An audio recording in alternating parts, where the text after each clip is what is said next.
nggak? Kamu merasa hidup sudah jungkir balik berusaha, tapi tetap saja mentok di titik yang sama, rezeki seret, hati gelisah, doa seolah menggantung di langit tanpa jawaban. Malam itu, Semar memanggil Petruk, Gareng, dan Bagong ke sebuah sendang sunyi. Tanpa guyon, tanpa candaan, ia berkata pelan, "Apa yang kalian kejar selama ini hanyalah bayangan, kalian belum mengenal Dia yang membuat segala sesuatu ada." Disitulah Semar membuka satu rahasia yang jarang disentuh manusia biasa. Sifat ke-20, ilmu yang selama ini hanya dianggap hafalan, padahal di dalamnya tersembunyi peta untuk memahami diri, takdir, dan arah hidup. Malam itu, wejangan Semar mengubah cara mereka memandang dunia. Pertanyaannya, siapkah kamu ikut mendengarkan sampai akhir? Sebelumnya, bantu subscribe, like, dan tulis amin di kolom komentar. Semoga rezekinya lancar. Amin. Kabut tipis turun di antara pepohonan ketika Semar melangkah lebih dulu menuju sendang Kamulian. Suasana masih sangat pagi.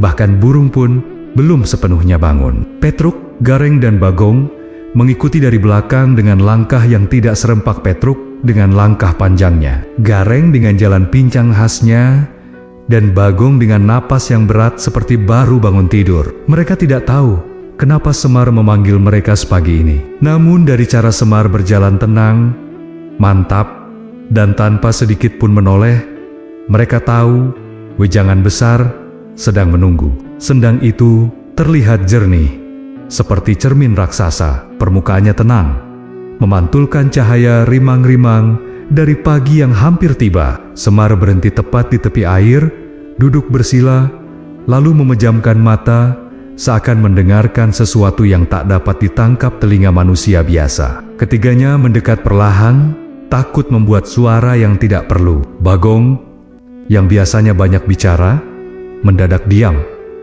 Petruk menelan ludah, Gareng menunduk hormat. Mereka bisa merasakan ada sesuatu yang berbeda. Semar tidak membawa guyon, tidak membawa senyum, tidak membawa candaan kecil seperti biasanya. Wajahnya teduh, tapi sangat serius. Setelah beberapa lama, Semar meraup air sendang itu dengan kedua tangannya. Tetesan air jatuh perlahan di sela jarinya, menimbulkan bunyi lembut yang memecah kesunyian pagi. "Anak-anakku," katanya akhirnya, "pernahkah kalian merasa hidup ini buntu? Sudah berusaha, tetapi tetap gagal. Sudah berdoa, tetapi seperti tidak didengar."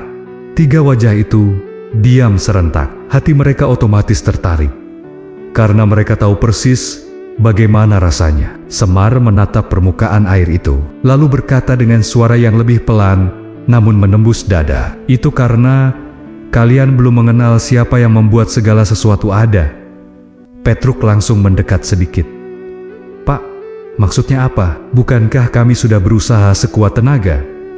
Semar menggeleng pelan. Berusaha tanpa mengenal sumber kehidupan itu seperti berjalan tanpa arah. Kalian merasa maju, padahal hanya berputar di tempat yang sama. Gareng mengangkat kepala, terlihat bingung namun ingin mengerti. Semar kemudian menunjuk permukaan sendang. "Apa yang kalian lihat?" Bagong menjawab cepat. "Air, Pak." Semar tersenyum tipis. "Lihat lebih dalam." Mereka bertiga akhirnya jongkok mendekati permukaan. Bayangan wajah mereka muncul samar, bergerak mengikuti riak air halus. "Bayangan itu bukan kalian," kata Semar. "Ia ada, tetapi bukan wujud sebenarnya. Ia tampak, tetapi tidak memegang apapun. Begitu pula hidup manusia. Apa yang kalian lihat, apa yang kalian kejar, apa yang kalian banggakan, semuanya hanyalah pantulan, bukan hakikat." Ucapan itu membuat ketiganya terdiam lebih lama dari sebelumnya.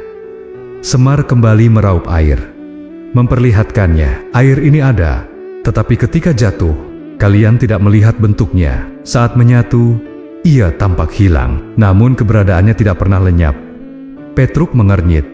"Seperti wujud Tuhan?" Semar mengangguk perlahan. "Ya, kalian tidak bisa menggenggam-nya, tidak bisa melihatnya, tetapi seluruh alam menjadi tanda keberadaannya." Angin pagi bertiup pelan, membuat permukaan sendang bergoyang kecil. Semar menatap ketiga anaknya satu persatu. "Kalian bertiga sering merasa gagal, sering merasa kecil, sering merasa hidup tidak adil.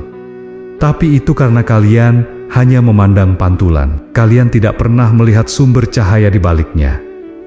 Gareng menunduk lagi. Kali ini lebih dalam. Bagong memeluk lututnya.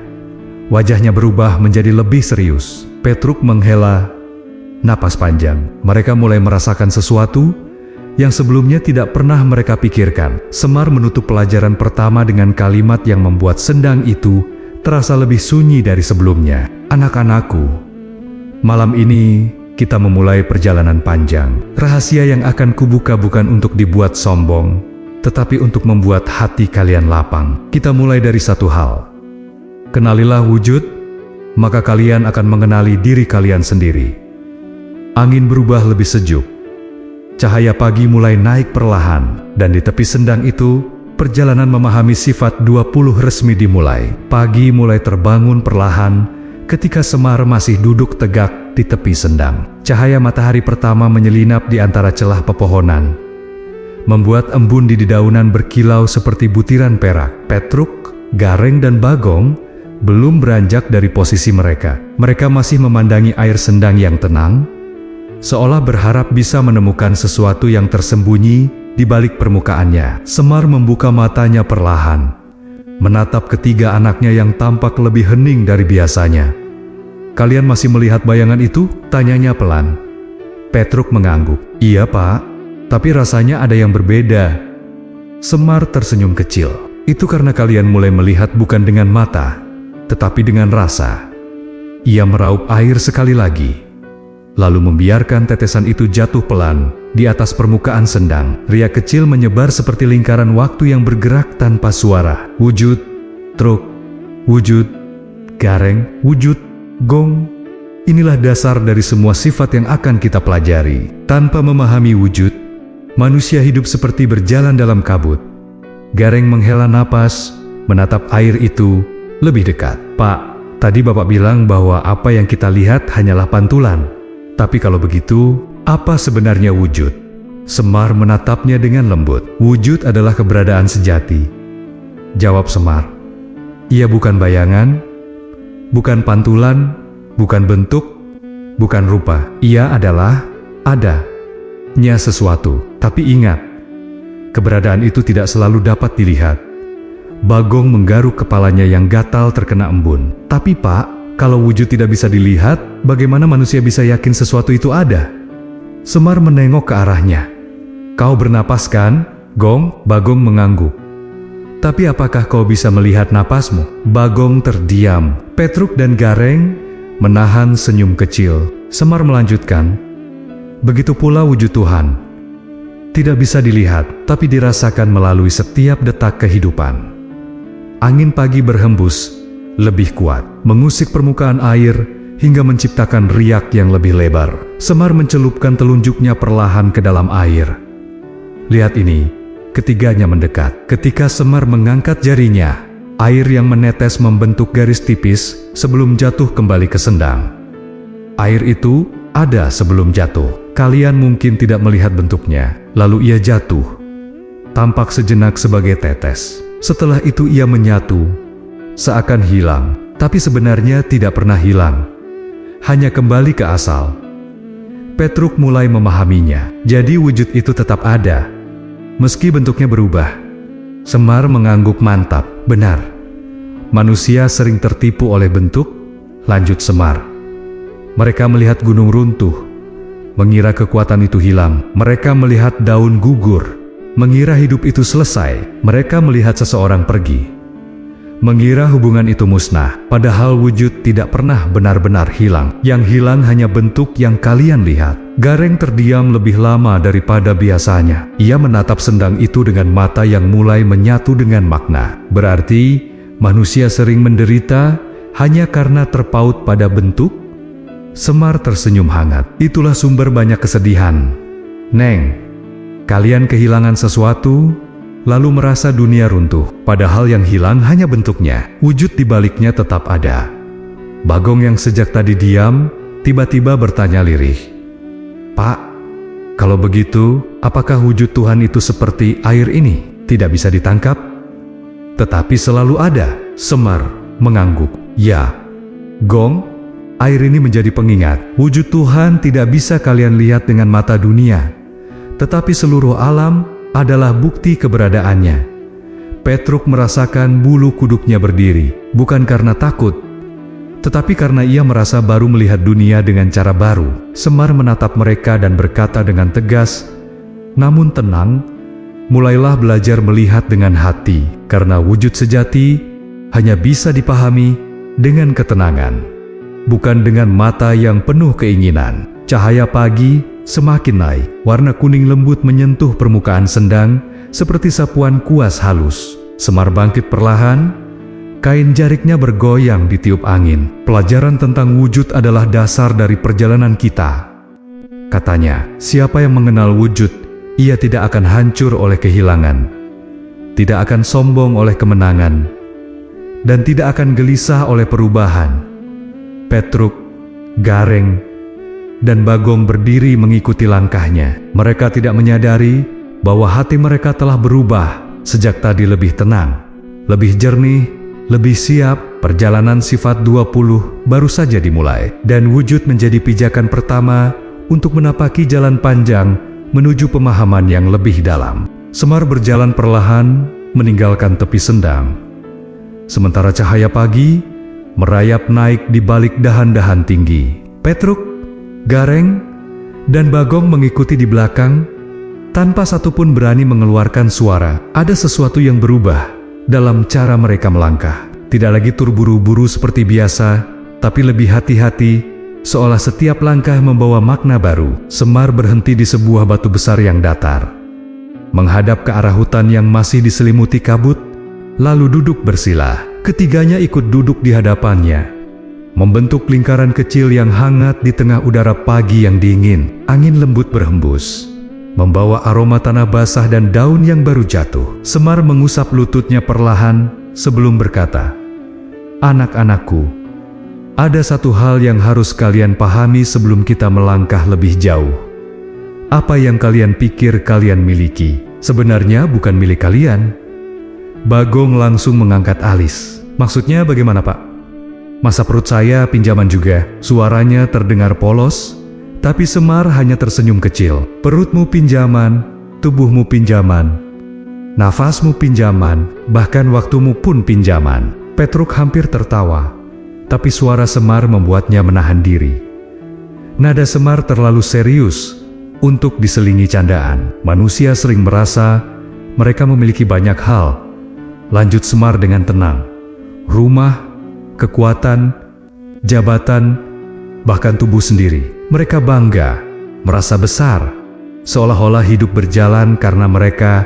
Gareng menunduk, mencoba memahami lebih dalam. "Pak, kalau semuanya pinjaman, apa yang sebenarnya menjadi milik manusia?" Semar memandang Gareng lama, lalu menjawab, "Hanya satu, kesadaran untuk mengenali siapa dirinya dan siapa yang membuatnya ada. Itulah yang menentukan apakah hidupnya berjalan lurus atau tersesat." Bagong menggaruk perutnya yang mulai lapar, tapi kali ini tidak mengeluh. Ada sesuatu yang membuatnya ingin mendengarkan lebih banyak. Semar menggenggam segenggam tanah, lalu membiarkannya jatuh perlahan di hadapan mereka. "Tanah ini terlihat kotor dan rendah," katanya. "Tapi ia tahu tempatnya. Ia tidak meminta menjadi gunung, tidak meminta menjadi emas, tidak meminta menjadi apapun selain tanah." Petruk menyipitkan mata. "Maksudnya, manusia harus seperti tanah, Pak?" Semar mengangguk pelan. "Iya, Truk, manusia menjadi damai ketika ia tahu posisinya. Ketika ia sadar, ia makhluk yang ditopang, bukan penguasa yang berdiri sendiri." Gareng menghela napas panjang, tampak lebih tersentuh daripada biasanya. "Berarti selama ini kita hidup dengan pikiran yang salah, Pak?" Semar tersenyum lembut. "Kalian hidup dengan bayangan. Kalian mengejar bentuk, lupa pada wujud. Kalian sibuk memegang apa yang bisa hilang, lupa pada yang tidak mungkin hilang." Kata-kata itu seperti membuka pintu di dalam dada mereka. Bukan pintu besar yang langsung membawa cahaya, tapi pintu kecil yang membuat mereka sadar masih banyak ruang gelap yang perlu diterangi. Petruk menatap sendang dari kejauhan. "Pak, kalau begitu, memahami wujud adalah memahami bahwa kita ini kecil? Semar menggeleng pelan. Tidak hanya kecil, kalian ini rapuh, tapi justru disitulah letak kebesaran manusia. Ketika kalian mengakui kerendahan diri, barulah hati kalian menjadi cukup lapang untuk menerima cahaya kebenaran. Bagong mengedip beberapa kali, seperti mencoba memahami pernyataan itu. Jadi, semakin kita merendah, semakin kita mengerti. Semar menepuk bahu Bagong. Itu awalnya, Gong tidak ada ilmu yang bisa masuk ke hati yang penuh kesombongan. Kabut pagi mulai terangkat perlahan, membiarkan sinar matahari menyelimuti mereka dengan kehangatan lembut. Semar berdiri, mengalihkan pandangannya ke arah selatan. Hari ini, katanya pelan, kalian telah memulai langkah pertama. Bukan langkah memahami langit, tetapi memahami diri sendiri. Karena hanya dengan mengenali diri, kalian bisa mengenali Dia yang membuat segala sesuatu ada. Petruk, Gareng, dan Bagong berdiri mengikuti. Namun kali ini langkah mereka berbeda, lebih pelan, lebih sadar, lebih tenang, seolah setiap langkah adalah bagian dari perjalanan yang jauh lebih besar daripada yang mereka bayangkan. Perjalanan mempelajari sifat 20 baru saja dimulai. Dan di tepi sendang itu, mereka mengambil napas panjang sebagai tanda siap melangkah menuju bab berikutnya. Kabut tipis menyelimuti lereng Argosari ketika Semar memimpin perjalanan naik menuju puncak rendah yang menghadap ke timur. Udara pagi menusuk dingin, membuat Petruk menggosok kedua lengannya. Sementara Gareng berusaha menjaga langkahnya tetap stabil di jalan tanah yang licin. Bagong, seperti biasa, mengikuti sambil mengeluh pelan. Aduh, Bapak, ini gunung atau cobaan hidup? Namun keluhannya terdengar lebih sebagai kebiasaan daripada tanda benar-benar menyerah. Semar tetap berjalan tenang, tidak terpengaruh oleh angin dingin atau langkah yang menanjak. Dari cara beliau melangkah, ketiganya tahu pelajaran hari ini pasti lebih dalam dari sebelumnya. Mereka tiba di sebuah dataran kecil yang terbuka, tepat ketika langit timur mulai memerah. Kabut perlahan terbuka seperti tirai yang ditarik, menyingkapkan cakrawala yang membentang luas. Semar berhenti, mengangkat wajahnya sedikit, membiarkan cahaya pertama menyentuh kulitnya. Kita sudah sampai, katanya pelan. Petruk, Gareng, dan Bagong segera duduk di tanah berumput yang lembab. Semar berdiri tegak, menghadap matahari yang mulai muncul sedikit demi sedikit, lalu berkata, "Hari ini kita berbicara tentang kidam bahwa Gusti itu tidak memiliki permulaan." Gareng langsung mengernyit. "Tidak punya permulaan, Pak? Bagaimana maksudnya?" "Semua hal pasti ada mulainya." Semar menoleh sedikit, tersenyum lembut. "Itu cara berpikir manusia, Neng. Manusia lahir, tumbuh, lalu pergi. Manusia melihat dunia berubah, gunung terbentuk, dan pohon tumbuh. Lalu mereka mengira semua hal bekerja dengan cara yang sama." Ia menunjuk matahari yang baru muncul setengah lingkaran. "Menurut kalian, matahari baru muncul sekarang?" Bagong mengangguk cepat. "Iya, Pak. Baru keluar dari balik gunung." Semar tersenyum lebih lebar, tetapi matanya tetap memandang garis cahaya itu. "Itu hanya pandangan kalian," ujar Semar. "Kalian yang baru melihat matahari sekarang, bukan matahari yang baru ada sekarang." Petruk menahan napas sejenak. Kata-kata itu masuk seperti angin dingin yang menusuk. "Jadi, yang berubah itu posisi kita, bukan mataharinya," katanya pelan. Semar mengangguk. "Yah, perubahan tidak terjadi pada matahari. Perubahan terjadi pada pandangan kalian." Kabut di sekitar mereka mulai menghilang seiring matahari naik lebih tinggi. Cahaya emas lembut menyelimuti wajah mereka, menambah keheningan yang sudah lebih dulu hadir. Semar kemudian duduk bersila di atas tanah yang datar. "Begitulah hakikat kidam. Gusti tidak memiliki permulaan. Kalian hanya melihat sebagian kecil dari perjalanan ciptaan, lalu mengira semuanya berawal dari titik yang kalian saksikan." Gareng menunduk, memikirkan kata-kata itu dengan serius. "Tapi, manusia sulit membayangkan sesuatu tanpa awal." "Pak, karena hidup manusia sendiri punya awal." Semar mengangguk, tidak sedikit pun menyalahkan pertanyaan itu. "Betul, karena manusia terbatas, maka akalnya pun terbatas. Tapi ketahuilah, anak-anakku, Keterbatasan akal tidak bisa dijadikan ukuran untuk menilai sesuatu yang tidak terbatas. Bagong yang biasanya paling banyak bertanya kini terlihat lebih tenang. Namun ia mengangkat tangan pelan. "Pak, kalau begitu, apa gunanya kami tahu bahwa Tuhan tidak punya awal?" Semar menatapnya dengan bangga. "Itu pertanyaan bagus, Gong. Untuk ini kalian naik kemari."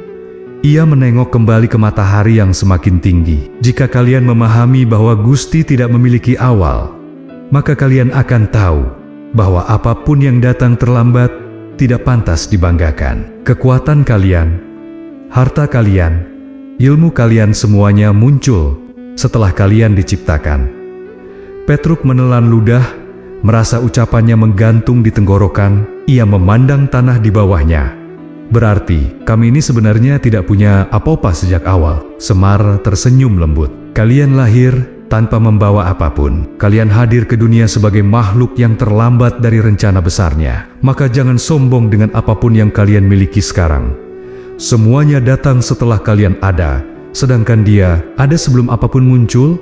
Angin puncak membawa kabut yang tersisa, melewati mereka seperti sapuan lembut. Semar menutup pelajaran dengan suara rendah, namun menggema dalam hati. "Ingatlah ini. Kalian hanya pengunjung singkat di dunia yang sudah berjalan lama sebelum kalian lahir. Jangan pernah merasa menjadi pusat cerita. Yang tidak memiliki awal adalah satu-satunya tempat manusia bisa bersandar tanpa takut runtuh." Petruk, Gareng, dan Bagong terdiam, memandang matahari yang kini sepenuhnya muncul dari balik kabut. Untuk pertama kalinya, mereka mengerti bahwa memahami sifat tanpa awal bukanlah memikirkan langit, tetapi memahami posisi diri di hadapan Sang Pencipta. Setelah matahari naik cukup tinggi di Argosari, Semar mengajak ketiganya turun ke arah lembah yang dipenuhi hutan tua. Hutan itu dikenal penduduk sekitar sebagai hutan kerasak, tempat yang selalu tampak seperti dunia yang berdiri sendiri. Pohon-pohonnya menjulang sangat tinggi, seakan menopang langit. Akar-akar besar mencuat dari tanah, membentuk jalur berkelok yang tampak seperti anyaman raksasa. Cahaya matahari sulit menembus rapatnya dedaunan, sehingga suasananya terasa lembab, sunyi, dan penuh misteri. Namun langkah Semar tetap mantap. Ia seolah mengenal setiap jengkal hutan itu lebih lama daripada usia pepohonan di dalamnya. Petruk mengangkat wajahnya, mengagumi tinggi pohon-pohon tua itu. "Pak, hutan ini seperti tidak pernah berubah," gumamnya. Gareng berhenti sejenak di depan akar beringin yang menggantung seperti tirai panjang, lalu menyentuhnya pelan. "Rasanya pohon ini sudah hidup ribuan tahun," katanya. Bagong yang sejak tadi mengipas wajahnya dengan daun besar mengangguk cepat. "Iya Pak, kok pohonnya seolah lebih tua dari dunia?" Semar tersenyum kecil, menepuk batang beringin itu sekali. "Kalian merasa hutan ini kekal," ujarnya perlahan.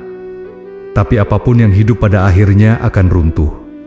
Ketiganya terdiam. Ada kesedihan samar dalam suara Semar, namun juga ketegasan yang sulit dijelaskan. Ia melanjutkan, "Hari ini kalian belajar tentang baka bahwa hanya satu yang benar-benar kekal." Semar melangkah menuju sebuah celah di antara pepohonan besar, tempat cahaya matahari menembus daun dan menciptakan garis-garis tipis yang tampak seperti serpihan emas. Ia duduk di sebuah akar tebal, mengajak ketiganya mendekat. "Lihat pohon ini," katanya sambil menepuk batang beringin. Ia kokoh, besar, dan tampak seolah tak tergoyahkan. Tapi pada akhirnya, ia pun akan tumbang. Gareng menatap dedaunan kering yang gugur di kakinya. Tapi pohon ini terlihat seperti ingin hidup selama mungkin. "Pak," Semar mengangguk pelan, "itu naluri. Semua makhluk hidup ingin bertahan. Tapi meski sebesar apapun keinginannya, tidak ada makhluk yang bebas dari batas waktu." Petruk duduk di atas akar dekat Semar, memeluk lututnya. "Jadi tidak ada makhluk yang benar-benar abadi." Semar menggeleng. "Tidak ada gunung yang tidak tergerus.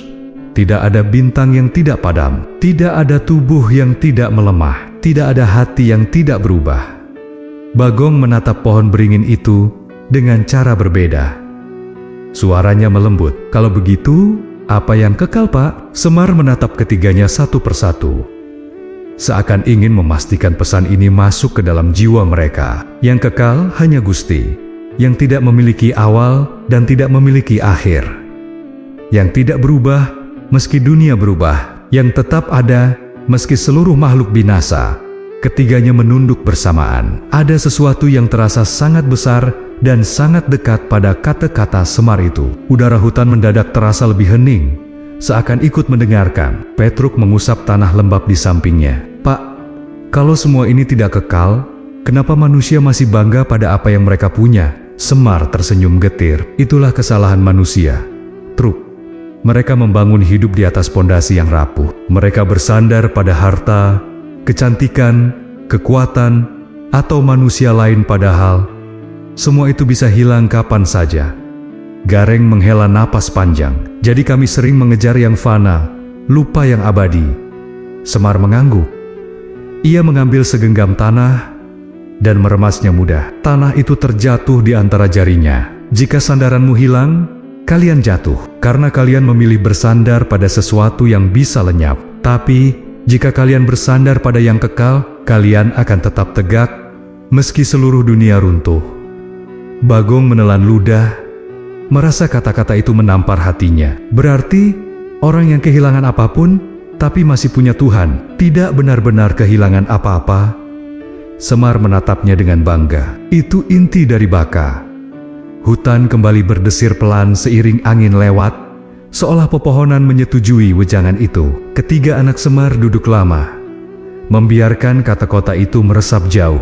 Untuk pertama kalinya, mereka memahami bahwa dunia ini bukan tempat untuk menggenggam, tetapi tempat untuk belajar melepaskan. Dan hanya dengan bersandar pada yang kekal, hati manusia bisa benar-benar tenang. Setelah keluar dari hutan tua, perjalanan mereka berlanjut menuju sebuah dataran luas yang dipenuhi ilalang. Di tengah hamparan itu berdiri candi mangeni bangunan batu tua yang tampak kokoh, meski waktu telah memakan sebagian reliefnya. Lumut hijau merayap mengikuti alur batu, membuat candi itu tampak seperti peninggalan dari zaman yang bahkan lebih tua daripada dongeng. Semar melangkah lebih dulu menaiki tangga batunya dengan tenang. Petruk menyusul sambil menatap relief-relief yang samar. Gareng memegangi pinggangnya yang lelah dari pendakian sebelumnya, sementara Bagong sibuk memotret candi menggunakan sebatang kayu yang ia kira seperti kamera. Sesampainya di pelataran, Semar berhenti tepat di depan sebuah arca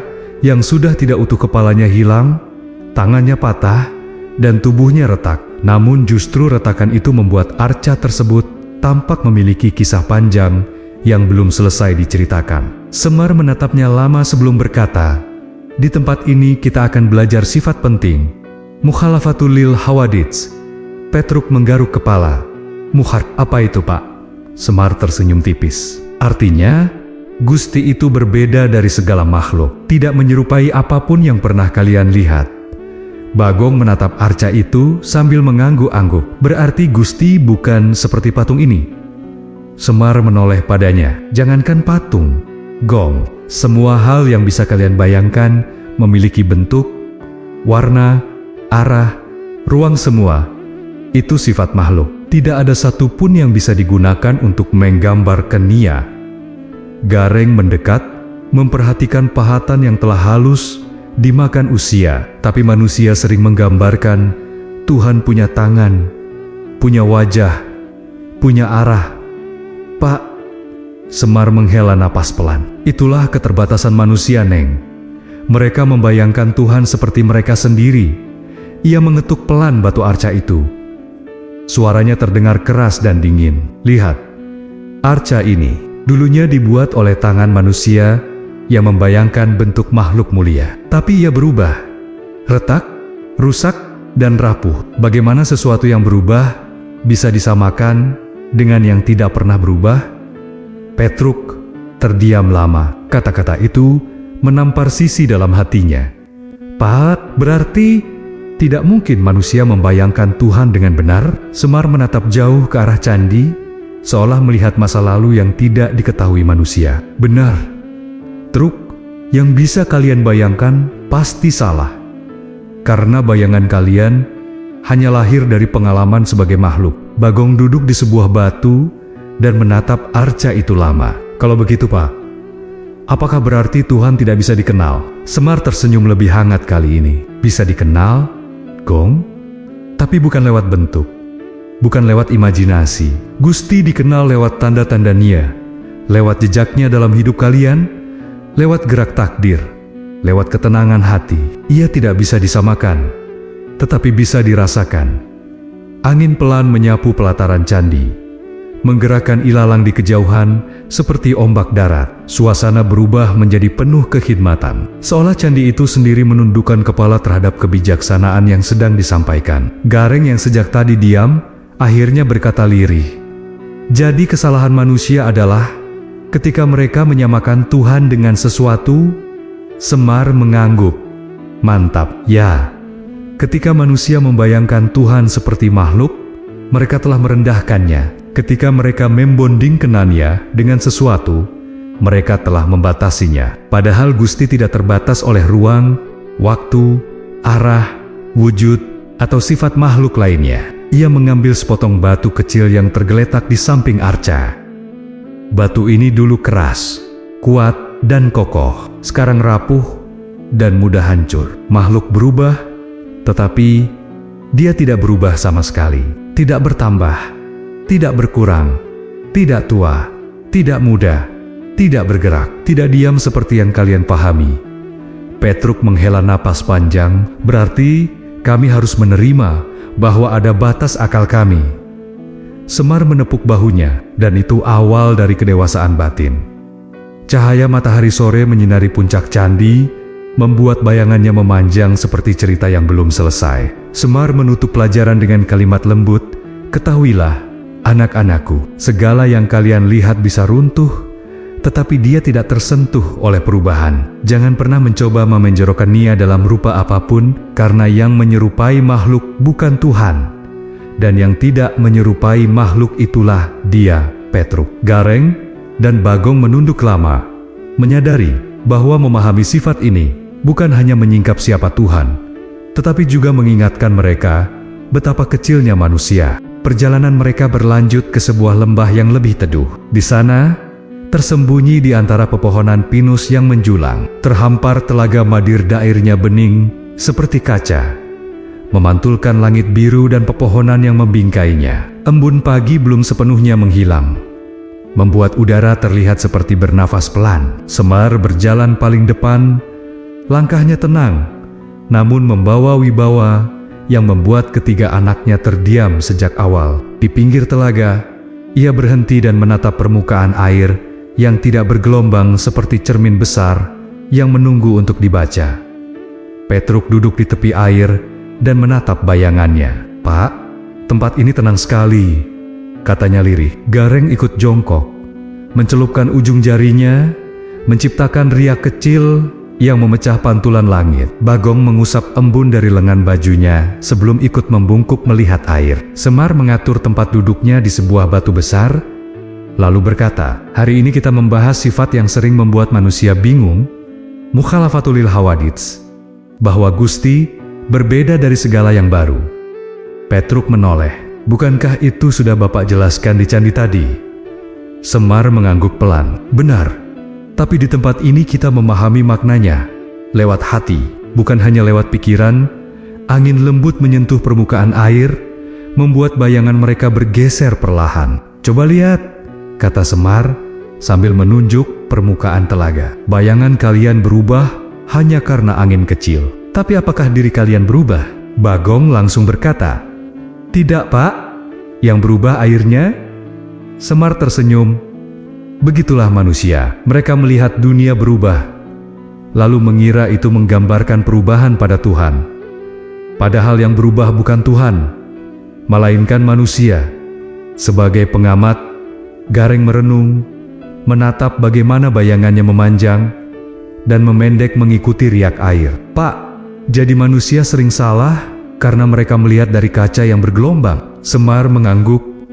"Mantap. Ya, manusia memahami sesuatu berdasarkan apa yang mereka kenal. Mereka marah, lalu menganggap Tuhan bisa marah seperti mereka. Mereka kecewa, lalu membayangkan Tuhan kecewa seperti mereka. Mereka sedih, lalu mengira Tuhan bersedih dengan cara yang sama. Petruk menatap air itu dengan lebih dalam. Padahal, kalau Tuhan sama dengan makhluk, berarti ia juga punya perubahan.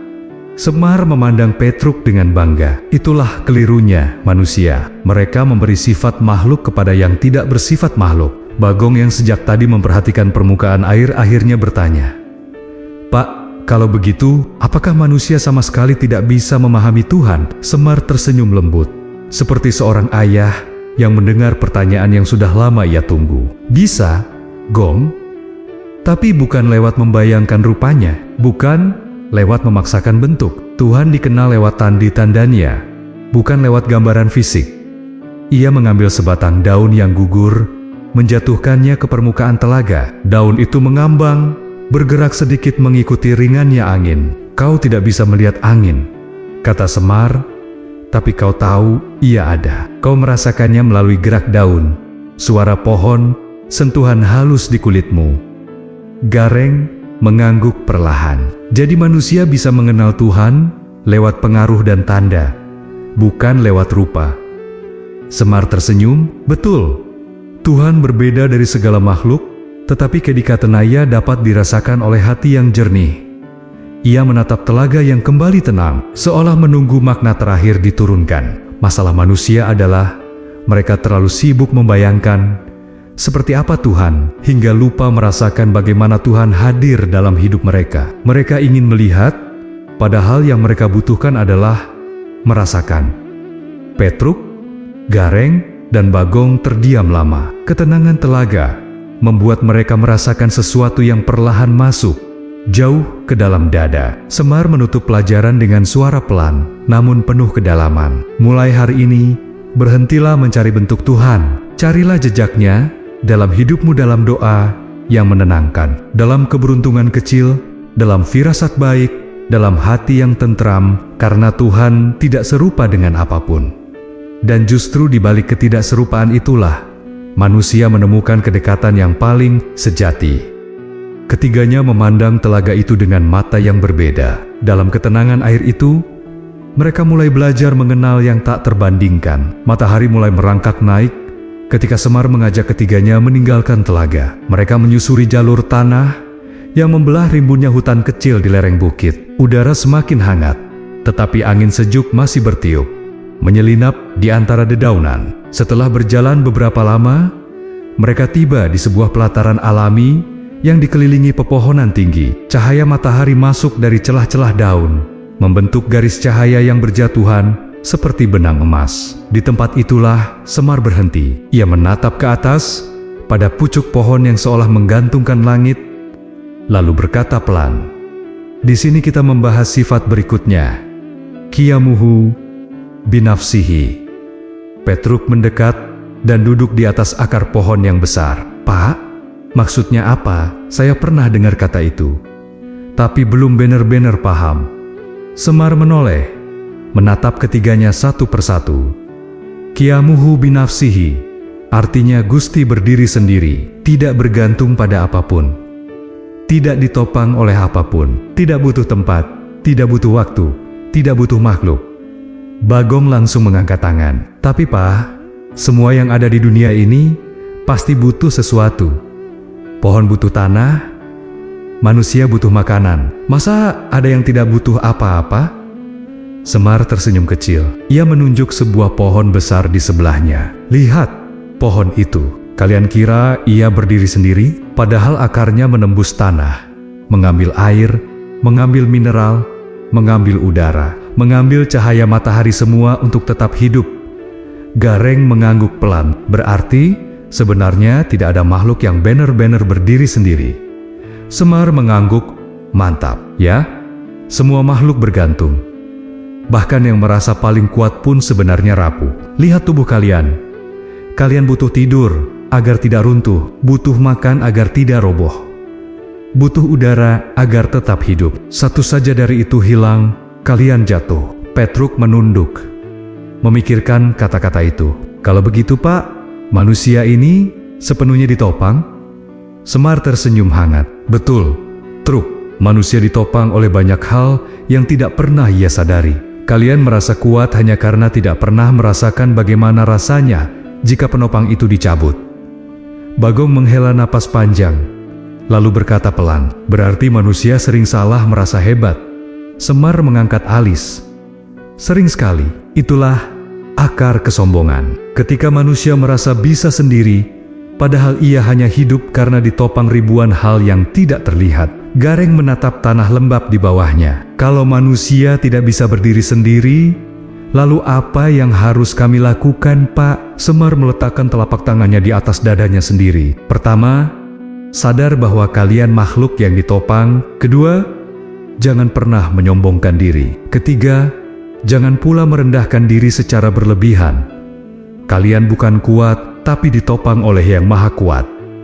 Dan itu bukan kelemahan, melainkan anugerah." Petruk memandang Semar dengan mata yang berubah lebih lembut. "Pak, jadi Qiyamuhu binafsihi mengajarkan kami untuk tahu posisi." Semar mengangguk. "Ya, Truk. Ketika kalian sadar kalian bergantung pada Yang Maha berdiri sendiri, kalian tidak akan mudah runtuh. Kalian tidak akan takut kehilangan apapun, karena kalian tahu penopang hidup kalian bukan dunia." Angin bertiup pelan, menggoyangkan pukek-pukek pohon, seperti sedang mengiyakan setiap kata Semar. Bagong yang biasanya banyak berkomentar kini hanya menunduk dan berkata lirih, "Berarti manusia kuat bukan karena dirinya kuat, tapi karena ia mau mengakui bahwa ia bergantung." Semar menepuk bahunya sambil tersenyum lebar. "Itu inti hikmahnya, Gong. Orang yang sadar bahwa ia bergantung tidak akan mudah putus asa, karena dia tahu selama penopangnya tidak runtuh, dirinya pun tidak akan jatuh." Pelataran itu terasa semakin tenang. Cahaya matahari membentuk garis-garis yang menari di permukaan tanah. Pada momen itu, ketiganya merasakan bahwa pelajaran hari ini bukan hanya tentang sifat Tuhan, tetapi tentang kerendahan hati yang selama ini susah mereka tanamkan. Semar berdiri, menatap jauh ke hutan yang lebih dalam. "Mulai hari ini," katanya pelan, "ingatlah bahwa hidupmu ditopang oleh yang tak pernah membutuhkan. Dan selama kalian ingat itu, kalian tidak akan goyah meskipun dunia di sekitar kalian berubah." Petruk, Gareng, dan Bagong mengangguk, membawa wejangan itu masuk jauh ke dalam dada mereka. Perjalanan mereka berlanjut menuju sebuah kawasan hutan pinus. Batang-batang tinggi menjulang seperti tiang raksasa yang menopang langit. Aroma getah yang harum bercampur dengan udara dingin, menciptakan suasana yang menenangkan namun penuh wibawa. Cahaya matahari menembus celah pepohonan, membentuk garis-garis cahaya yang halus di atas tanah yang dipenuhi jaram-jaram pinus kering. Semar berjalan paling depan, langkahnya ringan seperti angin, seolah ia sudah terbiasa menyusuri tempat ini sejak ribuan tahun lalu. Petruk, Gareng, dan Bagong mengikuti dengan rasa kagum yang tak bisa mereka sembunyikan. "Pak," ujar Petruk sambil menengadah, "hutan ini seperti dunia lain." Semar menoleh sedikit, tersenyum. "Dunia ini hanya terasa asing karena kalian jarang menenangkan hati. Ketika hati tenang, manusia akan melihat banyak hal yang sebelumnya tidak pernah ia sadari."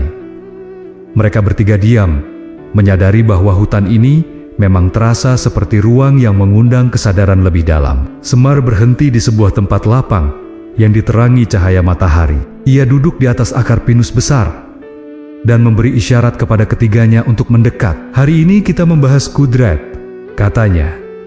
Bagong langsung mengangkat tangan. "Maksudnya kekuasaan Tuhan, Pak?" Semar mengangguk. "Ya, tapi bukan kekuasaan seperti yang kalian pahami. Manusia melihat kekuasaan sebagai kemampuan memerintah, menekan, atau menguasai. Tapi kudrat Gusti bukan seperti itu."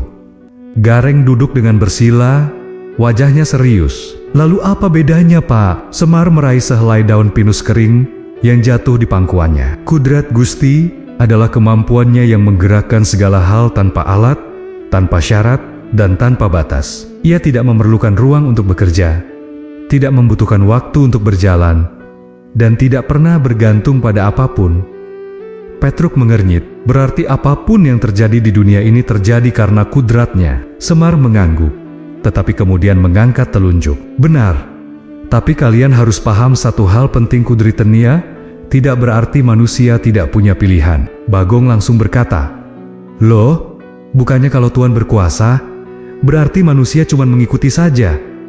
Semar tersenyum kecil. Itu salah paham yang banyak dilakukan manusia. Kudratnya seperti matahari yang menerangi seluruh bumi. Kalian bebas memilih mau berdiri di bawah cahayanya atau bersembunyi di balik bayangan. Gareng menatap tanah di bawah kakinya. Jadi manusia tetap punya ruang untuk memilih? Semar mengangguk tegas. Ya, kalian menanam benih, menyiramnya, dan merawatnya. Tapi siapa yang membuatnya tumbuh? Bukan kalian. Kudratlah yang membuat biji kecil itu pecah, tumbuh, dan menjadi pohon. Kalian hanya menjalankan sebab, tetapi hasilnya ditentukan oleh kuasa Nia. Petruk menggenggam jarum-jarum pinus di tangannya. Kalau begitu Pak, manusia tidak boleh terlalu sombong atas hasil kerja mereka? Semar tersenyum bangga. Betul, Truk. Orang yang memahami kudrat tidak akan sombong saat berhasil, karena ia tahu keberhasilan itu hidup karena izin Gusti. Dan ia juga tidak akan putus asa ketika gagal. Karena ia paham kegagalan hanya tanda bahwa jalan itu bukan untuknya. Bagong terlihat termenung lebih lama dibanding biasanya. Pak, jadi apa wejangan utamanya tentang kudrat ini? Semar memandang ketiganya dengan mata yang lembut, namun penuh kedalaman. Wejangan utamanya adalah jangan pernah merasa terlalu kuat, tapi juga jangan merasa tidak mampu. Kalian kecil, tetapi ditopang oleh kekuasaan yang tidak terbatas. Angin kencang tiba-tiba datang, membuat pohon-pohon pinus berdesir, seperti nyanyian panjang. Semar memejamkan mata sejenak, lalu berkata pelan, "Jika kalian memahami kudrat, kalian akan hidup rendah hati, tapi penuh keberanian." Rendah hati karena kalian tahu bukan kalian yang berkuasa. Berani karena kalian tahu kekuasaan Nia mampu menghidupkan apapun yang kalian perjuangkan. Petruk, Gareng dan Bagong menunduk lama, merasakan kalimat itu mengendap dalam dada mereka. Di tengah hutan pinus yang sunyi, mereka menyadari bahwa memahami kudrat berarti menempatkan diri dengan benar, tidak sombong, tidak takut, dan tidak putus asa. Perjalanan spiritual mereka baru memasuki puncaknya. Kabut pagi turun di lereng Merapi, melayang pelan seperti selendang putih yang digantungkan di udara. 4 sosok itu berjalan menyusuri jalur berbatu yang mengarah ke tempat yang sering disebut warga sebagai batu alien, batu besar dengan bentuk ganjil yang seolah bukan berasal dari bumi. Aroma belerang tipis terbawa angin membuat suasana terasa seperti campuran antara tenang dan waspada. Petruk, Gareng, dan Bagong mengikuti Semar dengan langkah hati-hati. Di tempat seperti ini, setiap suara terdengar lebih dalam, dan setiap hembusan angin membawa perasaan seolah gunung itu sedang mengamati mereka. Semar duduk bersila di hadapan batu besar tersebut. Ia menatap puncak Merapi yang berdiri anggun namun menakutkan. Gunung itu seolah memancarkan kekuatan yang tak bisa ditebak, kadang tenang, kadang mengamuk tanpa peringatan. Ketika ketiganya duduk, Semar membuka pelajaran dengan suara yang pelan namun tegas. Anak-anakku, hari ini kita memasuki pembahasan tentang iradat kehendak Gusti. Sifat yang paling sering disalahpahami oleh manusia. Petruk mencondongkan tubuh, matanya tak lepas dari batu raksasa itu. Kehendak yang bagaimana, Pak? Bukankah kehendak itu seperti keinginan? Semar menggeleng pelan. Keinginan manusia berubah karena emosi, logika, dan keadaan. Tapi iradat Gusti tidak dipengaruhi apapun. Kehendaknya sempurna, tidak ragu, tidak lelah, dan tidak pernah salah. Gareng menghela napas. Kalau begitu, Pak, apa artinya semua yang terjadi adalah kehendak Gusti? Semar memandang jauh ke cakrawala. Ya, tetapi jangan bingung. Kehendaknya tidak hanya mencakup yang kalian suka, tetapi juga yang pahit, yang sulit, yang tidak kalian mengerti. Kalimat itu membuat Bagong mengangkat tangan, ragu-ragu. Pak, kalau semua terjadi karena kehendak Gusti, lalu hidup manusia ini sebenarnya bagaimana? Apakah kami hanya ikut arus? Semar tersenyum kecil. Iradat itu seperti aliran sungai besar. Arah utamanya tidak bisa kalian ubah. Tapi kalian diberi perahu, dayung, dan pilihan. Kalian boleh mendayung ke kiri, ke kanan, ke tepi, atau tetap diam, bebas.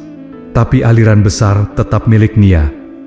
Petruk terdiam lama sebelum akhirnya berkata, "Kalau begitu Pak, manusia sering kecewa karena mereka berusaha melawan arus itu." Semar menatapnya dengan bangga. "Betul, Truk.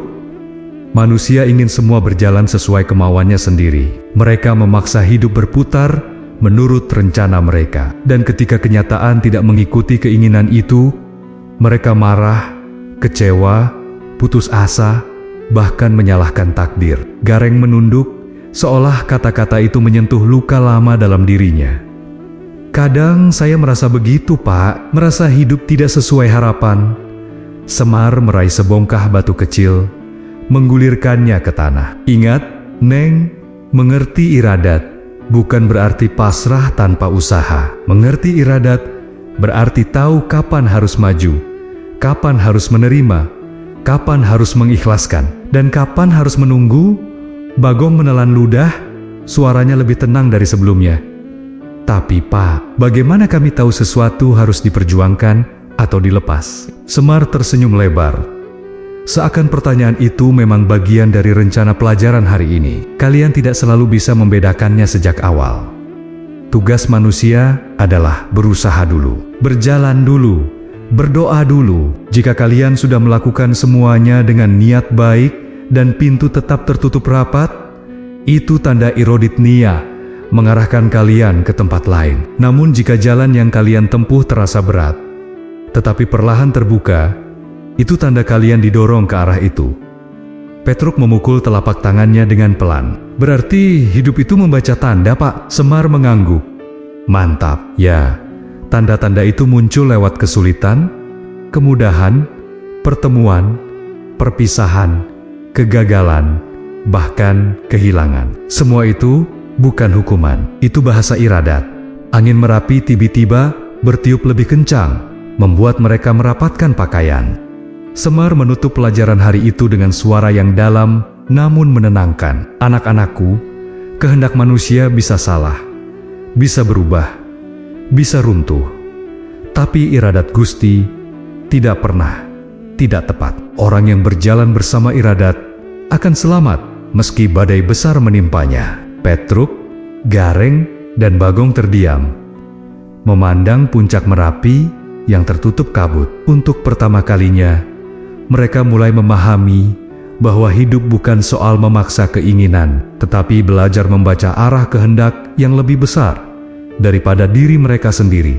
Perjalanan mereka turun dari lereng Merapi membawa mereka memasuki sebuah kampung kecil yang terletak di kaki gunung. Kampung itu biasanya ramai oleh suara anak-anak dan aktivitas pagi, tetapi hari itu suasananya berbeda. Beberapa warga duduk di teras rumah dengan wajah murung. Ada yang menunduk, ada yang saling berbicara dengan suara pelan. Semar berhenti sejenak di jalan tanah itu, melihat sekeliling dengan mata yang tenang namun tajam. Petruk, Gareng, dan Bagong ikut memperhatikan, namun belum memahami apa yang terjadi.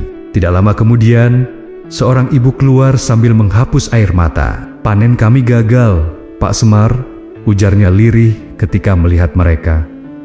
"Sawah-sawah kering. Hujan telah turun. Beberapa warga jatuh sakit. Banyak yang bingung harus bagaimana." Suaranya bergetar, dan para petani di belakangnya hanya bisa mengangguk lemah. Semar meletakkan tangan di dada, menyapa mereka dengan hormat. "Sabar, Bu. Semua yang terjadi membawa makna, meski kita belum mampu melihatnya sekarang." Petruk menatap sawah yang mengering dari kejauhan. "Pak," bisiknya, "kenapa sesuatu seperti ini bisa terjadi? Bukankah mereka sudah berusaha?" Gareng ikut menimpali, "Bukankah ini bisa membuat orang marah pada takdir?" Bagong mengangguk setuju. Wajahnya tampak bingung. Semar tidak langsung menjawab. Ia berjalan menuju sebuah sumur yang tampak hampir kering. Ia mengambil timba yang tergantung, menurunkannya, dan menariknya kembali. Hanya ada sedikit air di dasar timba itu. "Perhatikan ini," katanya pelan. "Airnya ada, tapi tidak seperti biasanya. Sama seperti kehidupan. Air kadang melimpah, kadang hampir hilang."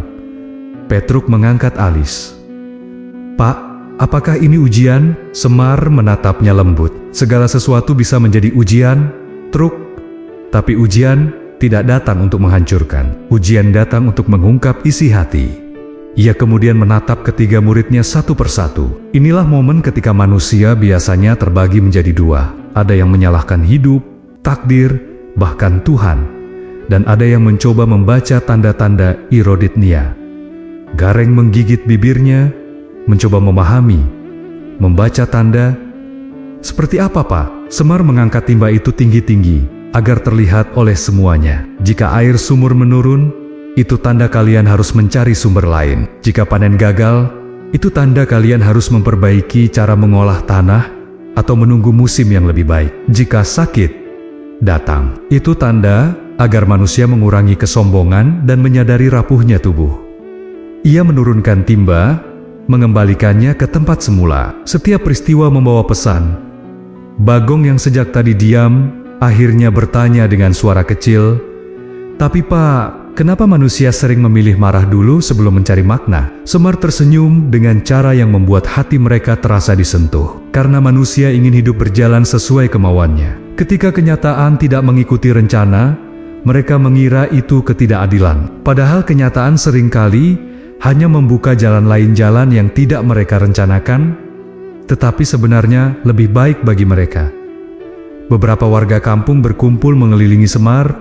Mendengarkan tanpa mereka sadari, Semar melanjutkan dengan nada yang menenangkan. "Kalian tidak bisa mengatur arah angin, tetapi kalian bisa mengatur bagaimana layar kalian menangkap angin itu. Iradat bekerja seperti arus sungai. Kalian bisa memilih jalannya, tetapi tidak bisa melawan arus besar yang mengalir." Petruk menatap tanah, merenungkan kata-kata itu. "Pak, jadi kalau kami menghadapi masalah, itu bukan hukuman?" Semar menoleh, menatapnya tepat di mata. "Bukan. Masalah adalah bahasa yang dipakai Gusti untuk mengajari, mengarahkan, atau melindungi kalian. Orang yang membaca tanda akan tetap tenang meski kehilangan. Orang yang tidak membaca tanda akan tetap gelisah meski mendapat banyak hal."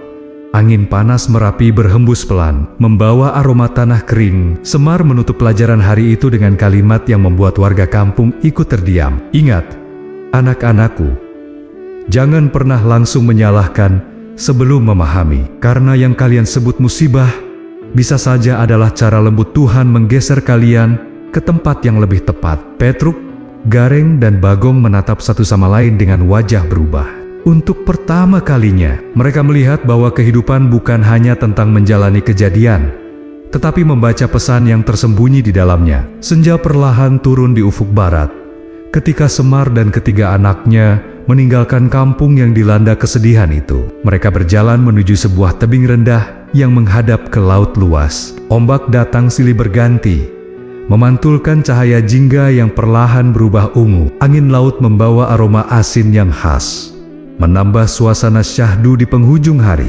Semar duduk di sebuah batu pipih yang menghadap langsung ke lautan. Sementara Petruk, Gareng, dan Bagong duduk melingkar di sekitarnya. Masing-masing tenggelam dalam pikiran mereka sendiri setelah menyaksikan ujian hidup para warga tadi. Beberapa lama, hanya suara ombak yang terdengar. Lalu Semar membuka suara, lembut, namun penuh wibawa. "Anak-anakku, setelah memahami kehendak Gusti, kini kita memasuki sifat berikutnya, ilmu. Ilmunya meliputi segala sesuatu." Petruk menatap laut yang memantulkan cahaya, lalu berkata pelan, "Meliputi semuanya?" "Pak," Semar mengangguk, "semuanya. Apa yang sudah terjadi, sedang terjadi, akan terjadi. Bahkan yang tidak terjadi semua di kota Huinia tanpa batas." Gareng memegang pasir dan membiarkannya mengalir dari sela jarinya. "Pak, kalau Tuhan tahu semuanya, kenapa hidup manusia tetap penuh misteri?" Semar tersenyum kecil, seperti sudah sering mendengar pertanyaan itu dari manusia sepanjang zaman. "Karena ilmu manusia sangat sedikit, Neng.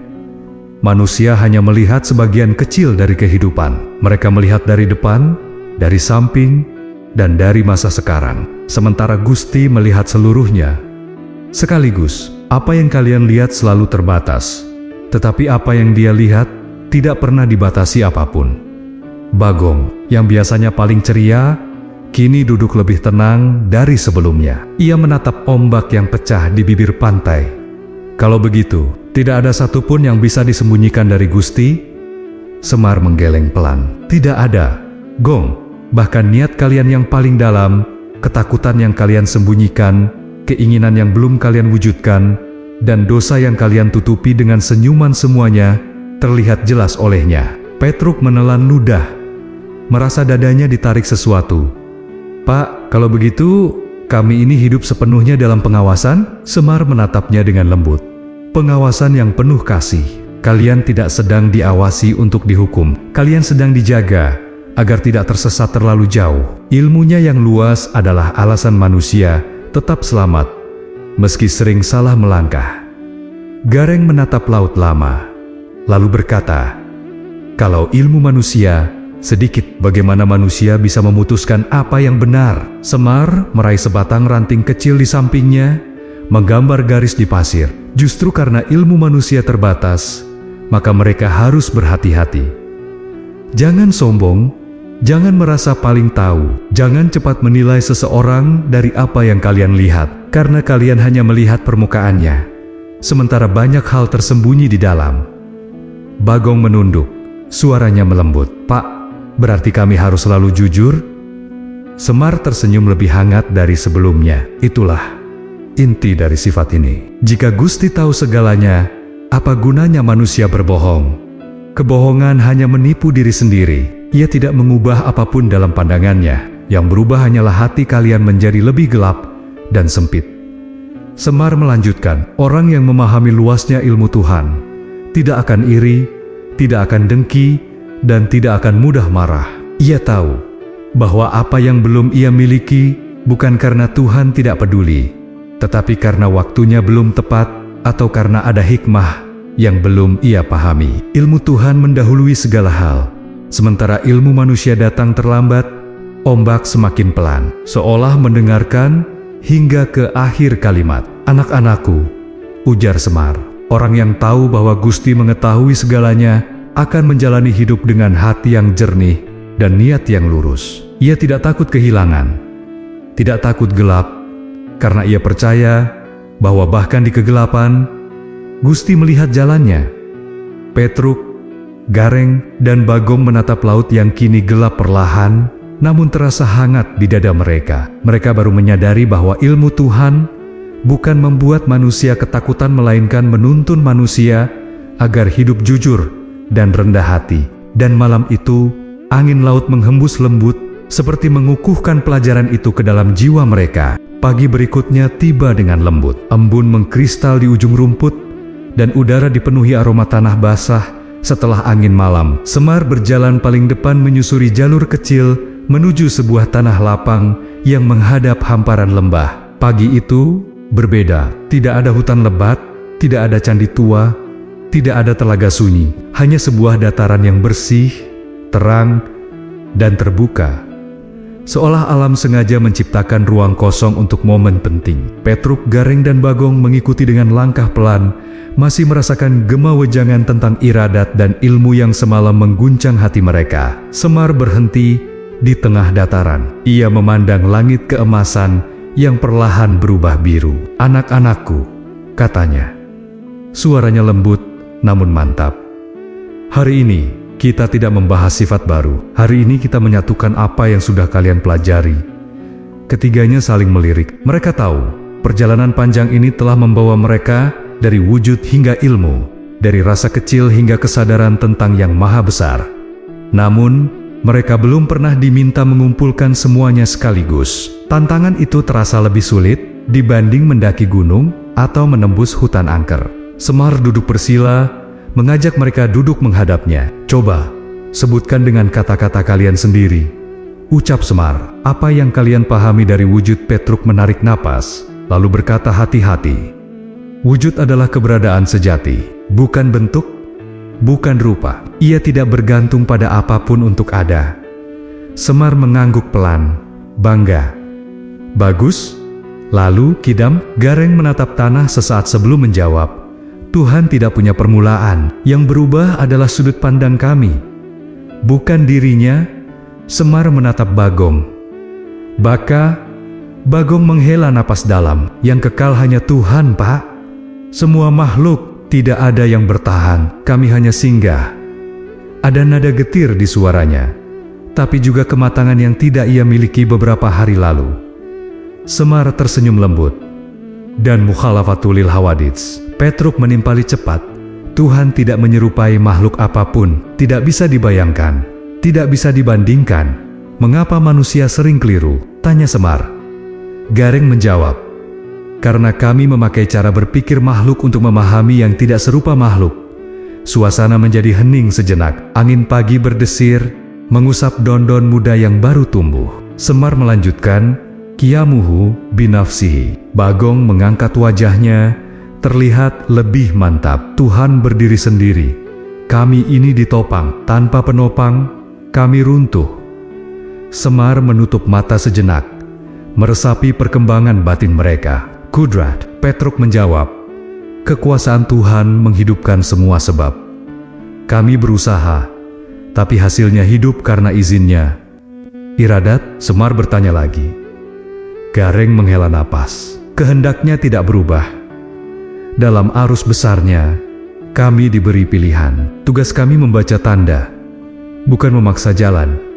Terakhir, Semar bertanya dengan suara paling pelan.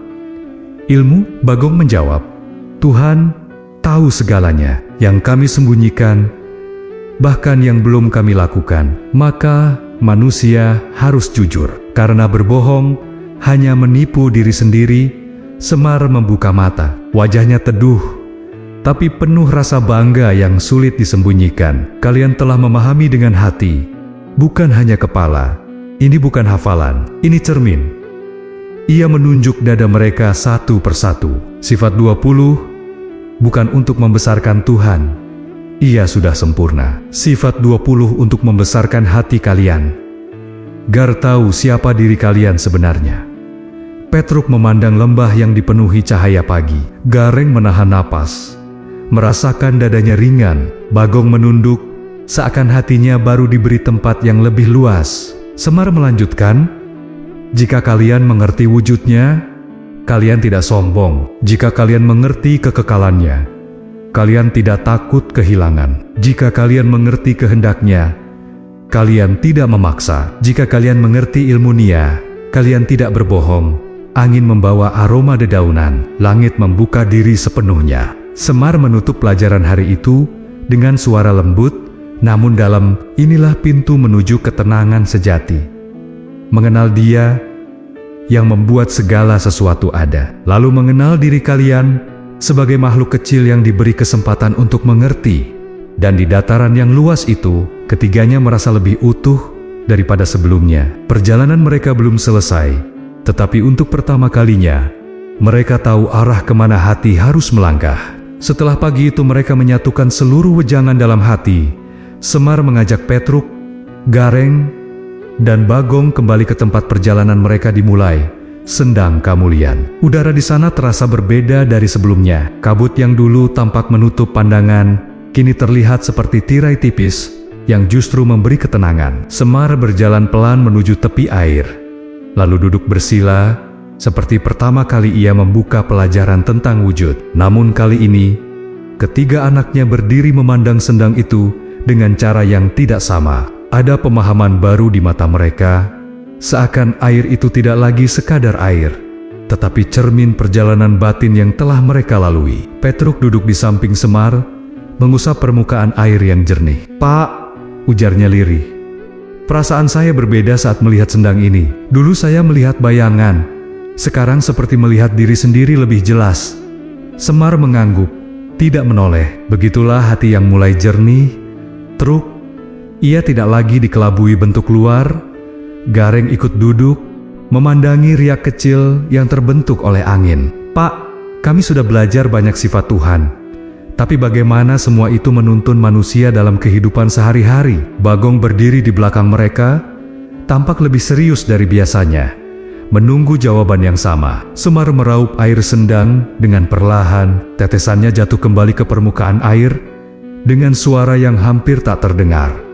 Hidup ini titipan, katanya lembut. Kalian tidak memiliki apapun di dunia ini. Tidak tubuh, tidak waktu, tidak harta, tidak orang-orang yang kalian sayangi. Semua datang dan pergi sesuai kehendaknya. Bagong mengangkat alis, tampak tersentuh. Jadi benar Pak, bahkan perut saya pun titipan. Semar tertawa kecil. Ya, Gong, termasuk rasa laparmu. Namun setelah tawa kecil itu hilang, wajah Semar kembali berubah menjadi lebih dalam. Ketika manusia lupa bahwa hidupnya hanya titipan, lanjutnya, disitulah ia mulai menderita. Ia merasa kehilangan sesuatu yang sebenarnya bukan miliknya. Ia takut perubahan, padahal perubahan itu adalah bagian dari perjalanan titipan. Petruk menunduk, mengingat masa-masa ketika ia merasa marah karena kegagalan atau kecewa karena kehilangan. Kini kata-kata itu masuk dengan cara berbeda. Garing menambahkan, berarti Pak, rasa sakit hati kadang datang karena kami terlalu menggenggam sesuatu? Semar mengangguk pelan. Benar Neng, kalian menggenggam dunia seolah kalian pemiliknya, padahal kalian hanya singgah. Semua yang kalian banggakan hari ini bisa hilang esok. Semua yang kalian cintai hari ini bisa berpindah. Semua yang kalian pegang erat bisa runtuh, karena dunia ini bukan tempat kepemilikan, tetapi tempat belajar membebaskan diri. Bagong duduk perlahan, suaranya lebih lembut dari biasanya. Kalau begitu, apa yang sebenarnya menjadi milik kami? Semar menatapnya lama. Yang menjadi milik kalian hanyalah respon hati kalian terhadap apa yang terjadi. Kalian tidak bisa mengatur hidup sepenuhnya, tetapi kalian bisa mengatur bagaimana kalian menerima dan memahami. Itulah milik kalian. Itulah yang akan kembali bersama kalian ketika dunia tidak lagi menjadi tempat kalian berpijak. Petruk mengusap dadanya perlahan. Pak, apakah memahami sifat-sifat Tuhan mengajarkan kami untuk tidak takut kehilangan? Semar tersenyum lembut. Memahami sifat Tuhan akan membuat kalian lebih tenang, karena kalian tahu bahwa yang kekal hanyalah Dia. Dan ketika manusia bersandar pada yang kekal, ia tidak mudah runtuh oleh kehilangan apapun. Angin lembut menyentuh permukaan sendang, menciptakan riak kecil yang menyebar seperti bisikan halus. Semar melanjutkan dengan suara rendah, namun mantap. Kalian hanya penumpang singgah di dunia yang luas ini. Kalian tidak memulai cerita ini, dan kalian tidak mengakhirinya. Kalian hanya menjalani bagian kalian dengan sebaik-baiknya. Siapa yang menyadari bahwa hidup adalah titipan, ia akan lebih ringan dalam melangkah, lebih damai dalam menerima, dan lebih bersyukur dalam menikmati. Petruk, Gareng, dan Bagong terdiam lama. Kata-kata itu masuk ke dalam mereka seperti cahaya yang meresap ke air sendang. Untuk pertama kalinya, mereka merasakan bahwa perjalanan mereka bukan lagi tentang memahami teori, melainkan tentang belajar merelakan dan menerima. Semar menatap jauh ke permukaan air yang tenang, lalu berkata pelan, "Hari ini, kalian belajar bukan tentang langit, tetapi tentang bagaimana menjalani bumi dengan hati yang lapang. Dengan itu, pelajaran hari itu selesai. Sendang Kamulian menjadi saksi bahwa hati yang memahami sifat Tuhan tidak hanya menjadi tenang tetapi juga menjadi lebih siap menghadapi perubahan hidup yang tak terhindarkan." Setelah melewati sendang yang menjadi awal perjalanan mereka, Semar membawa Petruk, Gareng, dan Bagong menyusuri jalur setapak menuju hutan tua yang pernah mereka lewati. Hutan itu kini terasa berbeda. Dulu tampak angker dan gelap. Sekarang seperti tempat yang lebih jujur dan apa adanya. Pepohonan raksasa berdiri memayungi langit. Akar-akar panjang seolah menghubungkan bumi dengan sesuatu yang lebih dalam. Angin sore bertiup lembut, membawa aroma tanah yang telah lama menyimpan rahasia. Ketiganya berjalan pelan di belakang Semar, menikmati ketenangan yang lahir dari pelajaran sebelumnya. Semar berhenti di bawah sebuah pohon beringin besar dengan akar yang menjuntai seperti tirai panjang. Cahaya senja menembus dari sela daun, menimbulkan kilau keemasan yang jatuh di wajah mereka. "Anak-anakku," ujar Semar pelan, "kita kembali ke sini untuk memahami satu hal penting dalam hidup. Kepada siapa hati kalian bersandar?" Petruk menatap pohon besar itu, seakan melihatnya sebagai makhluk tua yang telah menyaksikan dunia berubah berkali-kali. "Pak," katanya perlahan, "pohon ini sepertinya terlalu kuat untuk tumbang." Semar menggeleng pelan. "Tidak ada yang benar-benar kuat di dunia ini, Truk. pohon ini pun akan tumbang pada waktunya. Gunung bisa runtuh, air bisa surut, bintang bisa padam, dan hati manusia bisa hancur jika ia bersandar pada sesuatu yang fana. Bagong menelan ludah, berarti kalau kami bersandar pada harta, kami akan runtuh saat miskin? Semar tersenyum samar. Ya, Gong, jika kalian bersandar pada tubuh, kalian akan runtuh saat sakit. Jika kalian bersandar pada manusia lain, kalian akan runtuh ketika mereka pergi. Jika kalian bersandar pada jabatan, kalian akan jatuh saat kehilangan kekuasaan. Apapun yang tidak kekal akan menjerumuskan hati yang menggantungkan hidup padanya. Gareng mengusap akar pohon itu, merasakan surat-serat kasarnya. Jadi Pak, manusia harus bersandar pada yang kekal? Semar mengangguk mantap.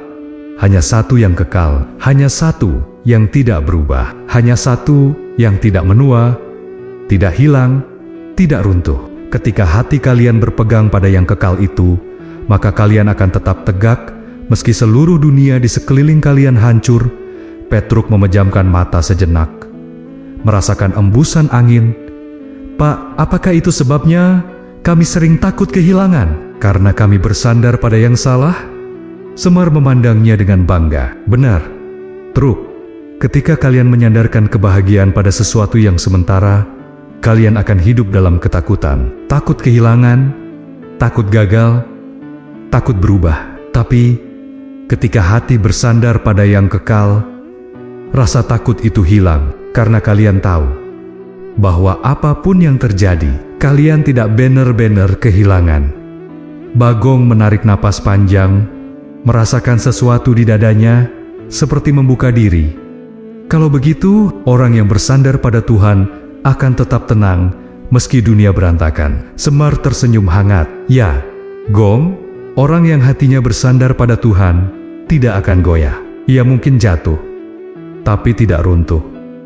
Ia mungkin sedih, tapi tidak hancur. Ia mungkin kehilangan, tapi tidak putus asa. Karena ia tahu bahwa sandarannya tidak pernah berubah. Angin hutan berdesir, membuat daun-daun bergetar seperti mengamini wejangan itu. Gareng menatap jauh ke dalam hutan, lalu berkata pelan, Pak, saya merasa selama ini hati saya pecah-pecah.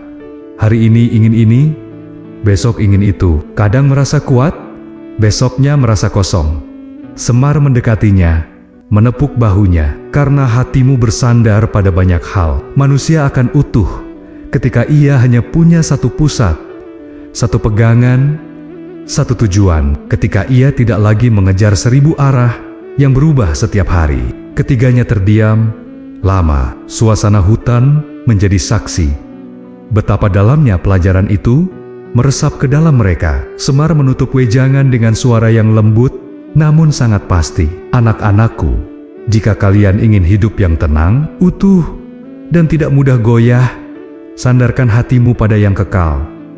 Jangan pada dunia yang berubah setiap waktu, karena orang yang bersandar pada yang tak berubah akan menemukan kekuatan yang tidak bisa diruntuhkan oleh apapun. Petruk, Gareng, dan Bagong mengangguk perlahan di bawah beringin tua itu. Untuk pertama kalinya, mereka merasakan ketenangan yang tidak berasal dari keadaan, melainkan dari tempat mereka memilih untuk menyandarkan hati. Malam perlahan turun di kaki pegunungan. Langit berubah biru gelap, lalu perlahan ditaburi bintang-bintang yang muncul satu persatu, seperti cahaya kecil yang sengaja diletakkan di langit agar manusia tidak merasa sendirian. Semar berjalan menuju sebuah lapangan terbuka yang sedikit lebih tinggi dari hutan. Angin malam bertiup lembut, membawa aroma dedaunan dan tanah yang baru saja kehilangan hangat matahari. Petruk, Gareng, dan Bagong mengikuti dari belakang dengan langkah pelan. Mereka tahu malam ini adalah akhir dari perjalanan panjang, dan hati mereka terasa hangat oleh campuran syukur dan haru. Semar berhenti di sebuah batu besar yang tampak seperti singgasana alam. Ia duduk perlahan, membiarkan cahaya bintang jatuh di wajahnya. Ketiga muridnya duduk membentuk setengah lingkaran, menatap gurunya dengan pandangan yang jauh lebih dewasa daripada ketika mereka memulai perjalanan ini. Beberapa saat tidak ada yang berbicara. Yang terdengar hanya angin malam yang menggesek dedaunan dan suara jarak jauh yang terdengar seperti napas bumi itu sendiri. Akhirnya, Semar membuka suara, pelan namun cukup untuk menembus hati ketiganya. Anak-anakku, malam ini kita menutup wejangan sifat ke-20. Bukan karena perjalanan kalian selesai, tetapi karena pintu pertama telah kalian buka. Petruk menelan ludah, merasakan dadanya menghangat. Pintu pertama, Pak. Semar mengangguk. Ya, sifat-sifat Tuhan bukan hanya ilmu, ia adalah cermin, dan kalian telah melihat pantulan diri kalian di dalamnya. Gareng memandang langit, memikirkan kalimat itu. Cermin, apa maksudnya, Pak? Semar menatapnya dengan mata yang lembut namun dalam. Ketika kalian belajar tentang wujud, kalian melihat bahwa hidup bukan tentang apa yang tampak. Ketika belajar tentang kidam dan baka, kalian melihat bahwa manusia terlalu kecil untuk memegangi dunia. Ketika belajar bahwa Tuhan berbeda dari makhluk, kalian melihat betapa sering manusia menilai dari rupa. Ketika belajar tentang qiyamuhu binafsihi, kalian melihat betapa rapuhnya kalian. Ketika mempelajari kudrat, iradat dan ilmu, kalian melihat bahwa hidup bukan milik kalian, tetapi miliknya. Bagong menunduk perlahan. Suaranya hampir tidak terdengar ketika ia berkata, "Jadi, sebenarnya kami sedang belajar tentang diri kami sendiri?" Semar tersenyum, bangga. "Benar, Gong, sifat 20 mengajarkan kalian siapa Tuhan, tapi pada saat yang sama, ia mengajarkan kalian siapa diri kalian sebenarnya."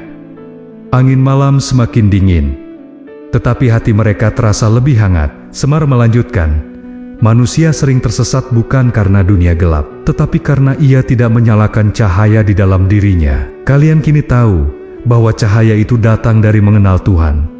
Ketika kalian tahu siapa yang menciptakan kalian, kalian akan tahu bagaimana menjalani hidup. Kalian tidak akan sombong karena kalian tahu kalian kecil. Kalian tidak akan takut karena kalian tahu sandaran kalian kekal. Kalian tidak akan iri karena kalian tahu semua ada ukurannya. Kalian tidak akan kecewa karena kalian tahu Eroditnia tidak pernah keliru." Petruk mengusap dadanya, seolah merasakan sesuatu bergerak halus di dalam. "Pak, saya merasa seperti menjadi orang baru." Semar menatapnya hangat, "Karena kamu mulai mengenali siapa yang menanamkan hidup dalam dirimu. Itulah awal dari kedewasaan batin." Gareng menatap tanah, lalu berkata pelan, "Pak, kalau suatu hari kami lupa, apa yang harus kami lakukan?" Semar tersenyum lebih lebar. "Kembalilah ke sifat-sifat ini. Wujud, kidam, baka, mukhalafatu, lil hawadits, qiyamuhu binafsihi, wahdah, kudrat, iradat. Ilmu semua sifat itu adalah kompas yang akan membawa kalian kembali ke arah yang benar." Bagong mengangkat wajahnya ke langit, menatap bintang-bintang. "Pak, apakah perjalanan kami sudah selesai?" Semar menggeleng. "Tidak, Gong. Perjalanan ini baru dimulai. Sifat 20 hanyalah pelita. Jalan hidup kalian jauh lebih panjang. Tapi selama pelita itu tetap menyala, kalian tidak akan tersesat." Semar berdiri perlahan. Cahaya bintang memantul di kain jariknya yang bergerak tertiup angin. "Ingatlah selalu," katanya pelan, "manusia tidak akan pernah mampu memahami seluruh rahasia Tuhan. Tapi siapa yang berusaha mengenalnya, dia akan mengenali arah langkahnya sendiri." Petruk, Gareng, dan Bagong berdiri mengikuti, menunduk hormat. Malam itu, di bawah langit penuh bintang, perjalanan wejangan sifat 20 resmi ditutup. Bukan sebagai akhir, tetapi sebagai awal bagi mereka untuk melangkah ke dunia dengan hati yang lebih terang, lebih tenang, dan lebih mengenal siapa diri mereka sebenarnya.